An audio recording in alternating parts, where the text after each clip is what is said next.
हमको आपको बता रहे हैं कि वास्तव में हमको समझना क्या है कि सबसे पहले हम समझे, भावना में लाए अपने कि ब्रह्म का स्वरूप क्या है। तो ब्रह्म कैसा है?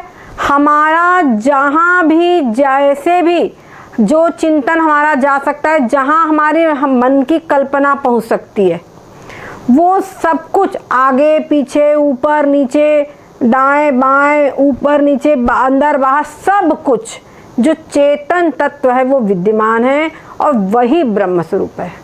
हम उसको किसी भी प्रकार से किसी इंद्रियों के द्वारा हम उसको प्राप्त नहीं कर सकते, वो पूरा सबसे परे है।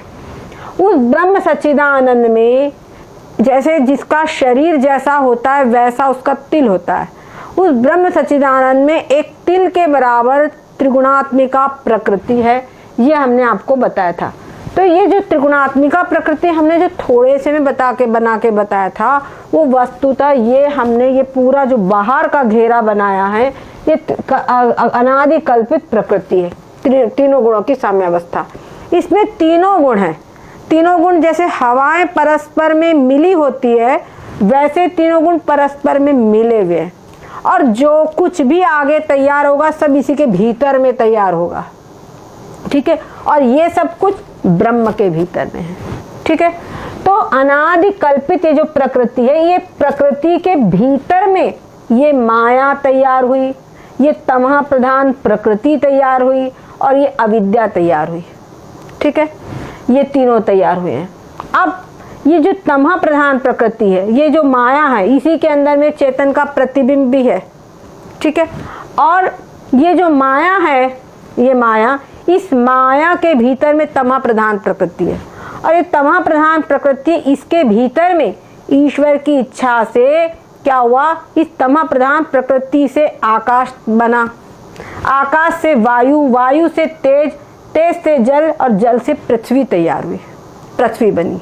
उसके बाद में जब पृथ्वी बनी उसके बाद क्या हुआ, उसके बाद में ये हुआ है कि इनका पंचीकरण हुआ और सारे स्थूल सृष्टि भी पूरी तैयार हुई, जो हमको आँखों से दिखाई पड़ती है। कहीं आकाश दिखाई पड़ता है, वायु दिखाई पड़ता, तेज दिखाई पड़ता, जल दिखाई देता, पृथ्वी दिखाई पड़ता, पहाड़ पर्वत नदी जो दिखाई देते हैं, ये सब पंचीकरण के बाद में उत्पन्न हुए हैं। और हम सबकी स्थिति, चाहे पर्वत है उसकी भी स्थिति कहाँ है, पृथ्वी के ऊपर है। ठीक है ना, उसकी स्थिति कहाँ है, पृथ्वी के ऊपर।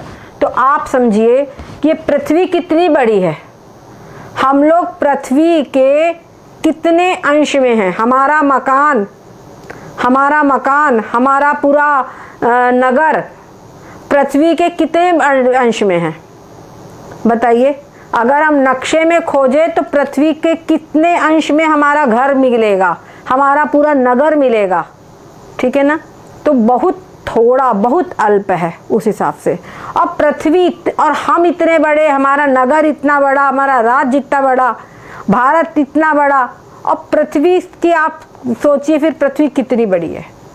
और उस पृथ्वी से 10 गुना अधिक जल है, उससे 10 गुना अधिक तेज है, तेज से 10 गुना अधिक वायु है, वायु से 10 गुना अधिक आकाश है। ठीक है, तो ये हमको यहाँ पर समझने की। और आकाश जो है उससे अनंत गुना, बहुत अधिक गुना बड़ा ये तमः प्रधान प्रकृति है, और तमः प्रधान प्रकृति से कई गुना बड़ी ये माया है, और इस माया से अनंत गुना अधिक ये अनादि कल्पित प्रकृति है। ये अनादि कल्पित प्रकृति ब्रह्म में एक तिल के बराबर, तिल मैंने ब्रह्म के अंदर में जब इतना बड़ा उसका तिल है, तो आप समझिए ब्रह्म का स्वरूप क्या होगा। ब्रह्म के स्वरूप पे जाइए, ब्रह्म का स्वरूप क्या है, तो अनंत अनंत गुना ब्रह्म है। और एक ही ब्रह्मांड हमने आपको बना के दिखाया है, पर आप जरा रामचरितमानस में जाइए तो वहाँ काकभूषुंडी जी कहते हैं, मैंने भगवान के शरीर में करोड़ों करोड़ ब्रह्मांड देखे हैं, और हर ब्रह्मांड में राम है, हर ब्रह्मांड में मैं काकभूषुंडी हूँ। इसी प्रकार से लीला कर रहे हैं। तो करोड़ों करोड़ ब्रह्मांड हमारे क्या घूम रहे ब्रह्मांड अनेकों, कोटि कोटि दिन कर रे कर। अनेकों अनेकों करोड़ों करोड़ों ब्रह्मांड उस ब्रह्म के भीतर में हैं। ठीक है, तो ऐसा जो ब्रह्म है जिसके अंदर में ऐसे एक ब्रह्मांड का हम पार नहीं पा सकते, उस ब्रह्मांड के भीतर में उस वैसे वैसे करोड़ों ब्रह्मांड जिस ब्रह्म के भीतर में हैं, वो ब्रह्म का स्वरूप समझिए क्या है, कितना अनंत अनंत गुना ब्रह्म है। ये हमको यहाँ पर बात समझने की है।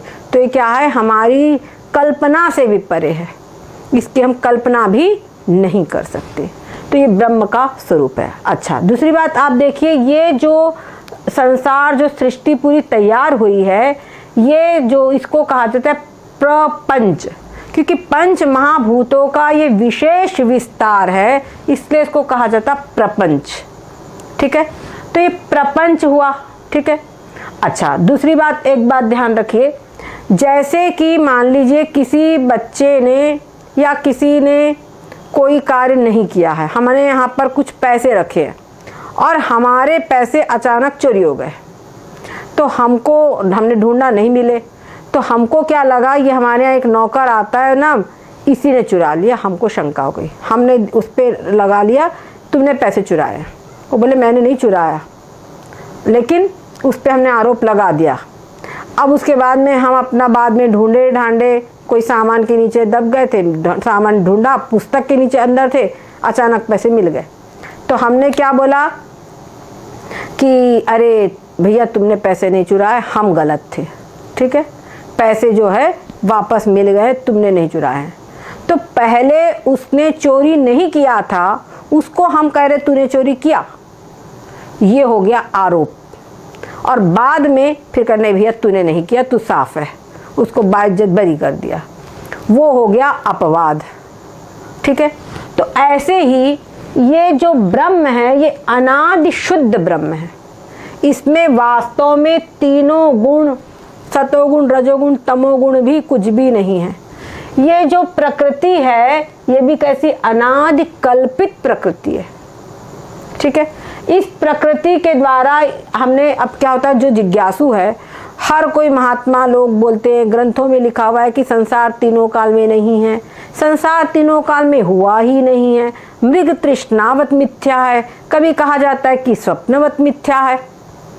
तो बात उठती है कि हमको तो सब कुछ नजर आ रहा है, मकान दुकान भूख प्यास सब कुछ नजर आ रहा है, और हम कैसे कहें, और सब सारी चिंताएं हमको उठानी पड़ती, सारे काम करने पड़ते, बिजनेस करना पड़ता, सारी आपाधापी करनी पड़ती है, और सुख दुख जो आते वो झेलना पड़ता है, शोक मोह झेलना पड़ता है, और कहते संसार नहीं है।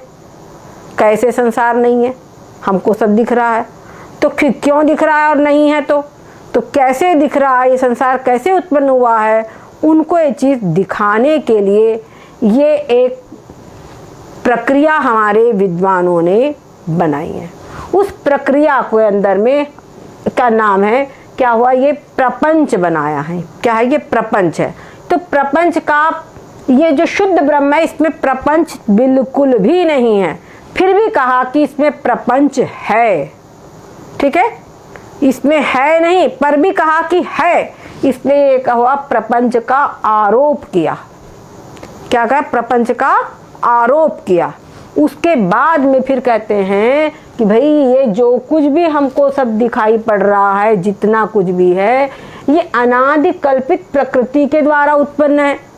तो जब प्रकृति कल्पित है, कल्पित ने जिसकी सत्ता नहीं है, जो है ही नहीं, जैसे स्वप्न के अंदर में संसार दिखाई पड़ता है पर वो सब कल्पित होता है, उसी प्रकार से प्रकृति कल्पित है।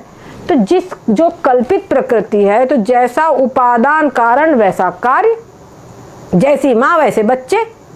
तो जब प्रकृति जब कल्पित है, तो उससे उत्पन्न ये जो सारा संसार है, ये सत्य कैसे हो सकता है, ये भी कल्पित है। ये बात समझाई जाती है। तो ये इसको बताई गई कि ये सब कल्पित है, कल्पित है अर्थात ये कुछ भी नहीं है, ये तीनों काल में नहीं है।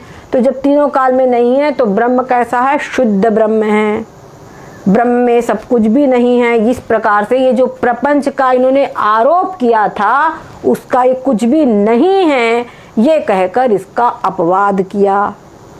क्लियर हुआ बात, ये कहकर इसका अपवाद किया। तो प्रपंच का आरोप और अपवाद, प्रपंच, आरोप और अपवाद, ये 3 शब्द यहाँ पर है। इन तीनों शब्दों का जब संधि करेंगे तो मिलेगा प्रपंचारोपापवाद।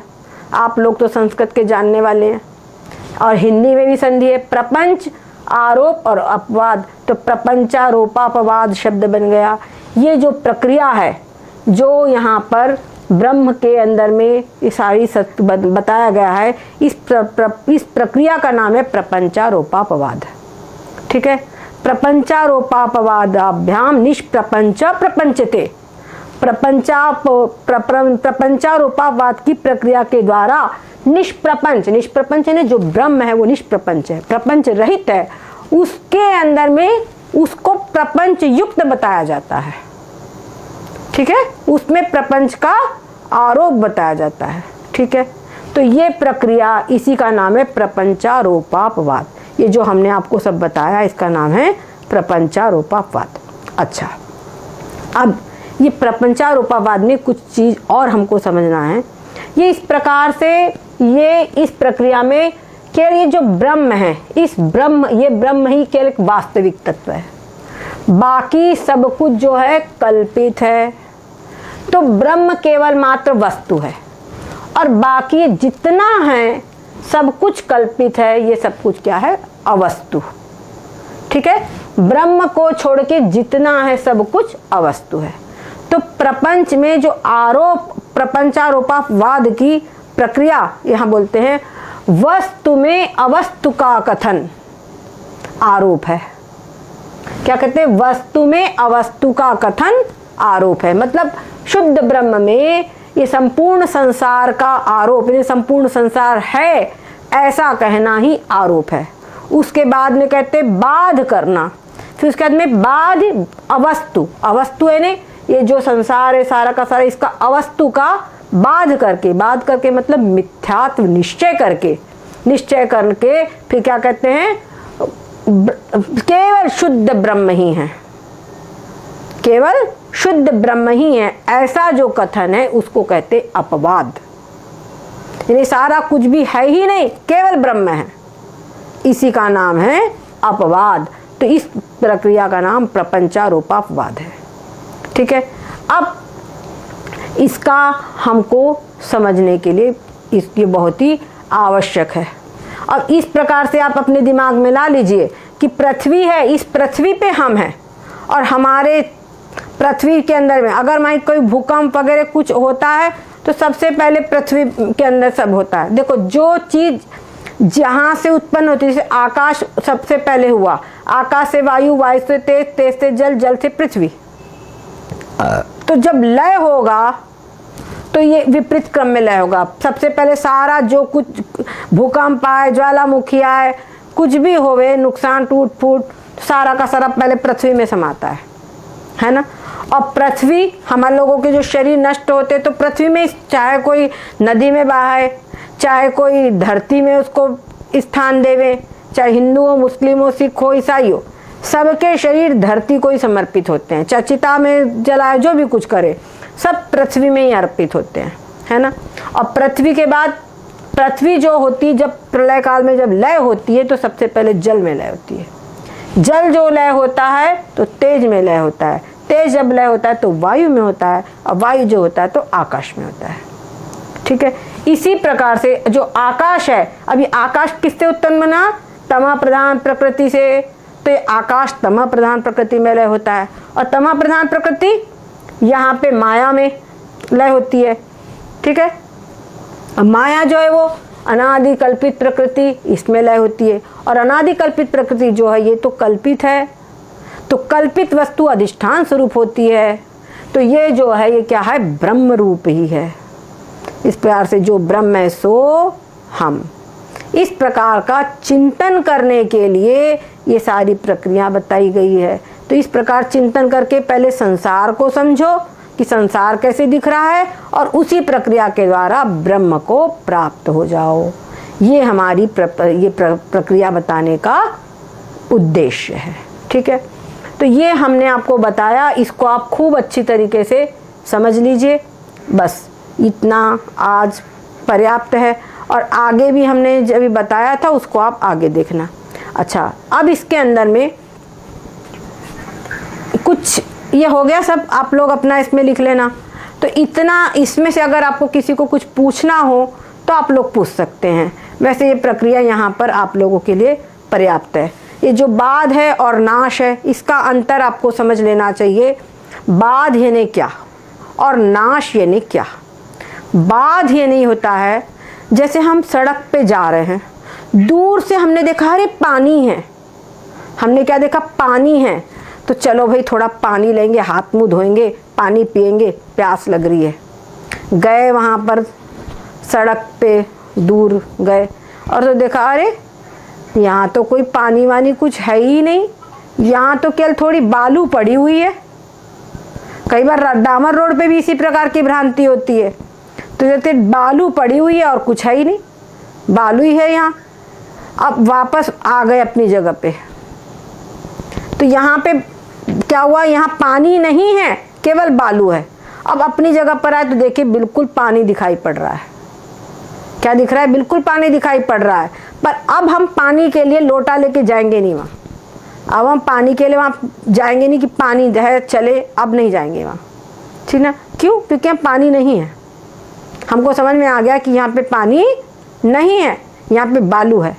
तो यहाँ पर जो पहले पानी दिखाई पड़ रहा था वो पानी का बाध हो गया है, पानी के मिथ्यात्व का निश्चय हो गया है हमको, ठीक है। पानी नहीं है, पानी जो दिख रहा था वो झूठा दिख रहा था, भ्रम से दिखाई पड़ रहा था, ये हमारे मन में निश्चय हो चुका है। इसी को कहेंगे पानी का बाध होना, ठीक है।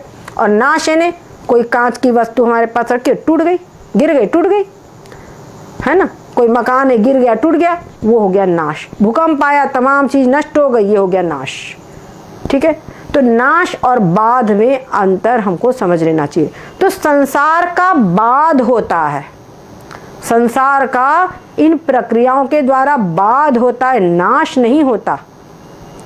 बाध के अंदर हम वहां पर में देखा हमने पानी पड़ा हुआ है, अपनी जगह पर आएंगे फिर से पानी हमको दिखाई पड़ेगा, वैसा ही। लेकिन अब हमको मालूम है कि पानी मिथ्या दिखाई पड़ रहा है, भ्रम से दिखाई पड़ रहा है, तो पानी देख के हम ललचाएंगे नहीं। उसी प्रकार से तत्व निश्चय के बाद में, तत्व चिंतन, तत्व ज्ञान के पश्चात में जो तत्ववेत्ता है वो उसके लिए संसार का बाध हो जाता है। वो समझ लेता है कि संसार जो दिखाई पड़ रहा है ये भ्रांति से दिखाई पड़ रहा है, भ्रम से दिखाई पड़ रहा है, ये वास्तव में सत्य नहीं है। समझ गए। तो अब वो संसार के सुख दुखों में लिपायमान नहीं होता।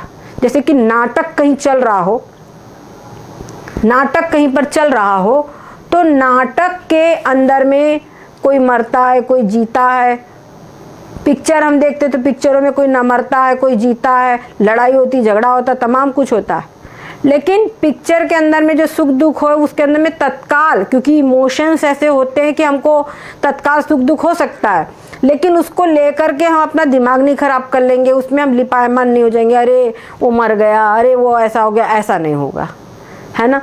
उसी प्रकार से जो तत्ववेत्ता है वो भी अगर किसी के दुख को किसी व्यक्ति को दुखी देखते हैं तो उसके दुख से तत्काल वो प्रभावित होते हैं, उनके मन में करुणा आ जाएगी, क्रोध आ सकता है, तत्काल कोई किसी को अन्याय करते देखे हो सकता है। लेकिन वो चीज़ वहीं पर, जैसे हम वो सेंटिमेंट्स है पूरे, जैसे हम पिक्चर को देखते हैं तो जितनी देर हमारे में पिक्चर का इफ़ेक्ट होता है उतनी देर उनमें भी इस चीज़ का इफ़ेक्ट होता है। बाद में वो अपनी स्थिति को तुरंत ही प्राप्त हो जाते हैं, ठीक है। यही अवस्था हमको प्राप्त करनी है। संसार दिखाई पड़ता है पर उनको ये निश्चय रहता है कि संसार सब मिथ्या है। तो इस प्रकार से बाधितानुवृत्ति इसके लिए शक है, बाध निश्चय करे हुए वो संसार में पूरा कार्य करते रहते हैं, अपना कर्तव्य जो भी कुछ है करते रहते हैं। तो जब उनके मन में निश्चय रहता है पूरा, तो वो संसार में लिपायमान नहीं होते। इसी को भगवान ने कहा है कमल पत्रवत वो रहते हैं। कि कमल पत्रवत रहना क्या है, इसके लिए भी और भी बहुत सी बातें हैं, वो जब हम समझेंगे तब हमको समझ में आएगा कि कहना सरल है और ये कमल पत्र रहना वास्तव में है क्या। पहले हम इस प्रक्रिया को समझे तब हम फिर आगे ऐसे रह पाएंगे, ठीक है। सद्गुरुदेव भगवान की जय हो। सच्चिदानंद भगवान की जय हो। ओम शांति शांति शांति।